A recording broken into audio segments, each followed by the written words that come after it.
A pregnant maid who was thrown out in shame returns 7 years later as a billionaire, and buys the very company of the man who betrayed her.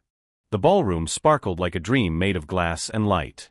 Crystal chandeliers hung above the crowd, casting a golden glow over polished marble floors and elegant tables filled with champagne. Soft music played in the background, but no one was truly listening. Every eye in the room was focused on one thing: the mystery. 300 of the most powerful people in the city stood shoulder to shoulder. Senators in tailored suits. Tech founders with quiet confidence. Old money families with perfect posture. New money with sharp ambition. They had gathered for one reason: to meet the new owner of one of the largest companies in the state.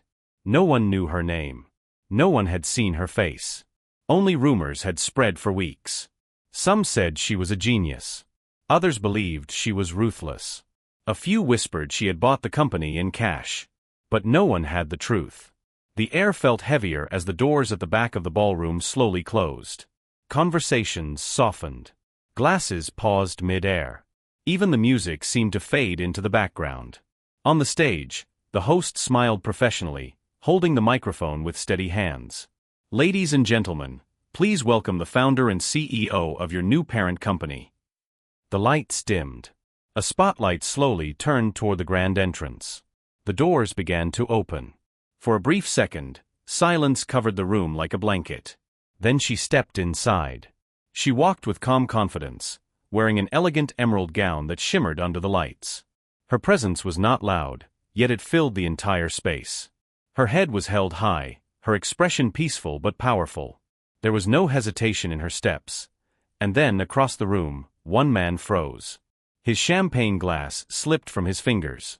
It shattered against the marble floor, the sound sharp and sudden. Everyone turned. But he did not move. Because he recognized her.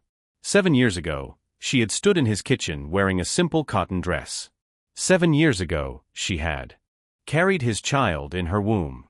7 years ago, he had ordered security to escort her out of his mansion as if she were nothing. Now she stood under the spotlight, surrounded by applause. This cannot be real. His heart pounded so loudly he could barely hear the crowd cheering. She did not look at him at first. She greeted the audience with a gentle smile, composed and graceful. But when her eyes finally swept across the room, they landed on him. Time stopped. Their eyes locked. Her expression did not show anger. It did not show sadness. It showed strength. In that moment, he understood something that shook him to his core. The woman he had thrown away was no longer behind him. She was standing above him. And everyone in the room was about to learn the truth. 7 years earlier, the story was very different. She was not wearing an emerald gown. She was not standing under bright lights. She was wearing a simple uniform, moving quietly through the halls of a grand mansion, carrying out her duties with patience and grace.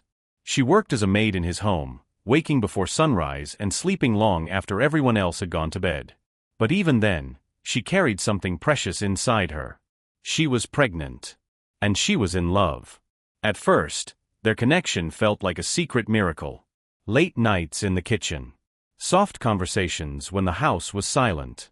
Moments of laughter that felt real and honest. For the first time in her life, she felt seen. She believed he loved her not because of who she served, but because of who she was. She trusted him completely. He will protect me. He will choose us. But love in a world of power and pressure can become fragile. When his family discovered the truth, everything changed. His mother's voice filled the mansion with anger and shame. She did not see a woman. She saw a threat. She did not see a baby. She saw a scandal. An ultimatum was placed in front of him. Choose the family. Choose the company. Choose the future. Choose the future they had planned. Or choose her. The mansion felt colder that day. She stood quietly in the grand living room, her hands gently resting over her stomach, hoping he would look at her and say something, anything, that would show she mattered more than appearances. He avoided her eyes. Her heart began to sink. Please choose us. Please choose our child. But instead of standing beside her, he stepped back. His voice, once warm in private moments, became distant and controlled in front of his family. This was not a fight between two people. It was a battle between love and reputation. And reputation won. When he finally told her to leave, the words were calm but final. Security stood nearby, watching. His mother's expression showed victory. There was no room for discussion. No space for compromise. She tried to explain. She tried to remind him of their nights together, of their promises, of the life growing inside her. But he turned away.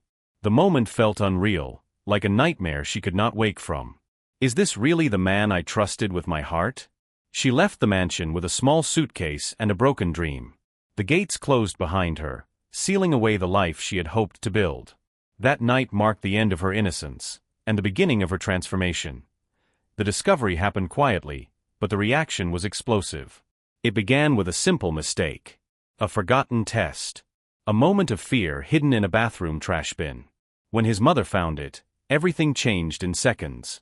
She did not need confirmation. She did not need explanation. The truth was written clearly in her hands. The pregnancy test felt like a threat to everything she believed belonged to her family. Within the hour, the mansion filled with tension. The staff stood still. The atmosphere grew heavy. When she was called into the grand living room, she already knew something was wrong. His mother stood at the center of the room, holding the test like evidence in a courtroom. Her expression was cold, controlled, and furious. Then she spoke. "How long has this been going on?" The room felt smaller with every word. He entered next, unaware of the storm waiting for him. The moment his eyes met the test in his mother's hand, his confidence faded. He understood instantly. She stood near the window, her heart racing, one hand resting protectively over her stomach. This was no longer a secret. It was a turning point. His mother's voice grew sharper. She did not shout at first. Instead, she calculated. She reminded him of the company, the reputation, the partnerships, the future merger that would strengthen their empire. She reminded him that his decisions did not belong to him alone. They belonged to the family. Then came the ultimatum. "You must choose," she said firmly. "This woman and her pregnancy, or your family's legacy." The silence that followed felt endless. Everyone looked at him. He looked at her. Her eyes were filled with hope. Not for wealth. Not for status. Only for him. Only for their child. "Please choose us." In that moment, he felt the weight of pressure, expectation, and fear. Losing his family's approval meant losing everything he had been raised to protect. Losing the company meant losing power, control, identity. And power was something he understood. Love was something he feared. He swallowed hard. His voice, when it finally came, was not filled with emotion. It was controlled. "Amara, you need to leave." The words landed like glass breaking. She stared at him, unable to believe what she heard. She waited for him to correct himself. To fight. To defend her. To defend their child. Instead, he continued. "This is a mistake. It cannot continue." The room remained silent. His mother's expression shifted into quiet approval. In that moment, he chose stability over sacrifice. Reputation over responsibility. Power over partnership. And she realized the truth she had been afraid to see. She was standing alone. The decision was made. There was no more discussion. No more pleading. No more hope in the room. Security stood by the door, silent and firm. Her small suitcase had already been packed by trembling hands. She moved slowly through the mansion halls one last time, each step feeling heavier than the previous one. The same floors she had polished. The same kitchen where she had once felt safe. The same house where she had believed she was building a future. Now it felt like a place that no longer wanted her. She stopped for a moment near the staircase, placing her hand gently over her stomach. "I have to stay strong. For my baby." The security guards did not touch her harshly, but their presence was enough. It was a reminder that she no longer belonged there. Her belongings were few. A small suitcase. A few personal items. And $200 placed quietly in her pocket, an amount that felt both humiliating and terrifying. The grand front doors opened. Outside, the evening air was cold. The mansion's lights shone behind her, glowing like a world she could no longer enter. She stepped forward, and the gates slowly closed with a heavy sound that echoed in her heart. And just like that, she was alone. Pregnant in a foreign country. Without family nearby. Without a home. Without financial security. For a moment, she stood still on the sidewalk, watching the gates lock. The reality began to sink in. She had no address to return to. No plan beyond survival. Where will I sleep tonight? The question lingered in her mind, but she refused to let fear take control. Tears filled her eyes, yet she did not let them fall immediately. She looked down at her suitcase and then at the dark street ahead. The city was large and unfamiliar. Cars passed by without noticing her. Life continued as if nothing had changed. But everything had changed. She could have collapsed there. She could have called him. She could have begged for help. Instead, she lifted her chin. Her child needed strength, not surrender. She began walking. Each step was after the gates closed behind her. Amara realized something important. The world had not ended. It had only changed. The first nights were the hardest. She stayed in temporary shelters, sometimes on simple beds, sometimes on borrowed couches. She worked during the day cleaning offices and small apartments, taking any honest job she could find. Her hands were tired. Her body was heavy with pregnancy. But her determination was stronger than her fear. Every dollar mattered. Every hour counted. She remembered her mother's words, "When you have nothing to lose." That thought became her strength. At night, while others rested, Amara studied. She used free library computers. She watched online lessons. She learned basic coding, business management, and digital skills. Sometimes she felt exhausted, but she refused to stop. She knew that knowledge could not be taken away from her. If I cannot depend on anyone, I will depend on myself. She balanced cleaning jobs with learning. During breaks, she read business articles. She practiced typing. She solved small problems on practice platforms. Slowly, her confidence began to grow. Not because life became easier, but because she became stronger. One evening, while working at a small technology startup, something unexpected happened. The office manager noticed her staying late after her shift. Instead of leaving immediately, she would sit quietly in the conference room, reviewing notes and practicing new skills. She never disturbed anyone. She only focused on improving herself. The manager, a thoughtful woman named Patricia, observed her carefully for several days. One night, Patricia approached her. "Why are you still here?" she asked gently. Amara explained that she was learning new skills to build a better future for her child. She spoke honestly, without complaint, without excuses. Patricia was surprised. Not only by her determination, but by her clarity of thought and understanding of business concepts she had learned alone. "How long have you been studying?" Patricia asked. "Every night for months," Amara replied calmly.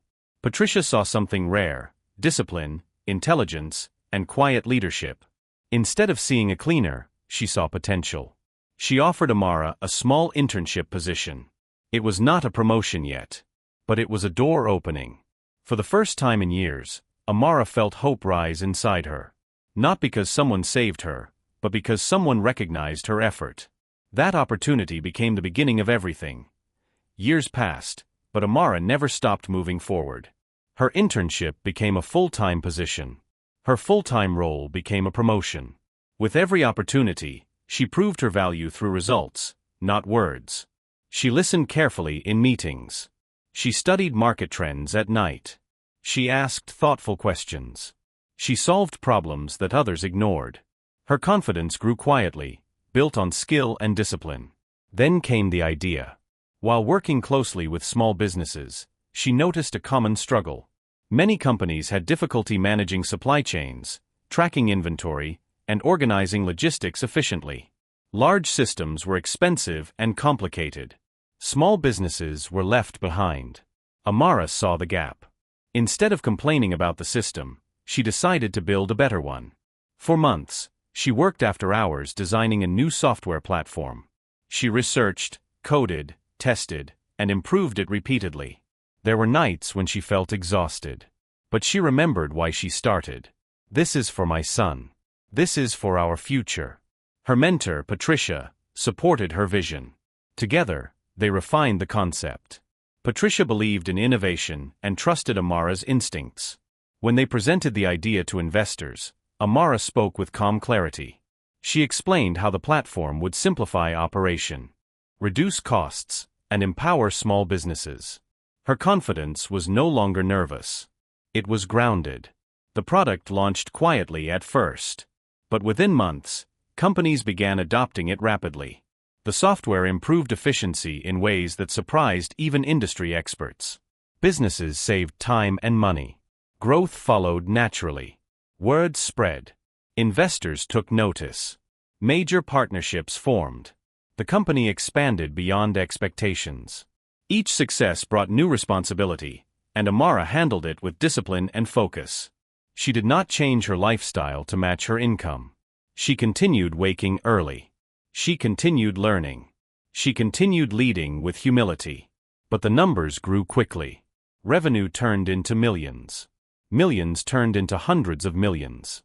And soon, the company's valuation crossed into the billions. News outlets began calling her a visionary. She was invited to speak at conferences. Industry leaders asked for her insights. Young women looked up to her as an example of strength and determination. And through it all, she remained steady. One evening, standing in her office overlooking the city skyline, she reflected on how far she had come. From sleeping in shelters, to leading a billion-dollar company. From being ignored, to being respected. From being dismissed, to shaping the future of an industry. They thought they ended my story. But they had only started it. She was no longer surviving. She was building. 7 years later, the balance of power had completely shifted. While Amara built her company with patience and discipline, his empire slowly weakened. Bad investments. Poor decisions. Lost trust. Employees left. Investors grew nervous. The company that once stood as a symbol of strength began to lose value year after year. And then came the final blow. Her company submitted a legal, well-structured takeover bid. It was not emotional. It was not dramatic. It was business. The offer was above market value fully. And backed by solid financial proof. The board reviewed it carefully. They saw stability. They saw innovation. They saw leadership. They saw a future. After months of evaluation, the vote was clear. The deal was approved. The announcement came quietly at first, but the impact was massive. News headlines spread across business channels. Analysts discussed the strategic move. Investors reacted immediately. His company, once worth billions, was now officially owned by her firm. He was in his office when the confirmation arrived. At first, he thought it was a mistake. Then his legal team explained the final paperwork had been signed. Everything was complete. Control had changed. He walked to the window of his high-rise office, staring at the city that once celebrated him. How had it come to this? He remembered the mansion. The power. The confidence. The way people once rushed to greet him. The way he used to speak and expect the room to listen. Now he was the one waiting for decisions. This is impossible. But it was not impossible. It was the result of years of choices. He had underestimated her. He had believed she would disappear. He had believed she had nothing without him. He had believed power was permanent. It was not. When the official transition meeting took place, she entered the boardroom with calm authority. She did not raise her voice. She did not celebrate publicly. She simply presented the future plan for the company. Her focus was clear: restore stability, protect employees, rebuild trust, and honor the legacy of its founder. She kept the original company name in place, not for him, but to respect the man who built it honestly. He sat across from her during the meeting, listening quietly. For the first time, he saw the depth of her knowledge. Her strategy. Her confidence. The intelligence he once ignored. She was no longer the woman who needed him. She was the leader everyone now followed. And in that moment, he finally understood. The truth. The woman he discarded had become the owner of his world. They met on a quiet balcony overlooking the city. The noise of the world felt distant. Below them, lights shimmered across the skyline, but between them stood something heavier than silence. 7 years of pain. 7 years of growth. 7 years of consequences. He had asked for this meeting. And she had agreed, on her terms. When she stepped outside, she was calm. Not angry. Not emotional. Just steady. Her presence carried quiet authority, the kind that comes from surviving storms alone. He looked different too. Softer. Slower. The confidence he once carried now felt fragile. For a moment, neither of them spoke. Finally, he broke the silence. I need to know about my son. Her expression did not change. She had expected this question for years. She turned slightly toward the city before answering. His name is Chaka. He is 6 years old. He is healthy, intelligent, and kind. The words were simple, but they carried deep meaning. She continued, I raised him alone. I gave birth without you. I worked through pregnancy. I protected him when I had nothing. He lowered his eyes. He is here because I survived. That thought had carried her through every hardship. She looked directly at him now. You will meet him. But slowly. And only if he wants to know you. He nodded immediately. Anything. I just want a chance. Her voice remained steady. This is not about your desire. It is about his safety. The boundaries were clear. You will not confuse him. You will not promise what you cannot give. And your mother will never be near him. The mention of his mother made the air tense. But she did not raise her voice. She did not need to. I will not allow anyone to speak to my son the way I was spoken to, she added firmly. He understood. For the first time, he did not argue. He did not defend. He listened. This was not the woman he once dismissed. This was the mother of his child, and the owner of his former empire. She had the power now. Yet she did not use it for revenge. She used it for protection. She turned to leave, but paused at the door. The company your father built will continue, she said. It will be stronger than before. Not for you. For our son. Her words were not cruel. They were final. He stood there as she walked back inside, realizing something deeply important. Respect had once been optional to him. Now it was required. And consequences had arrived exactly as promised. Moral: when you choose respect, you build trust. When you ignore it, you must accept the outcome.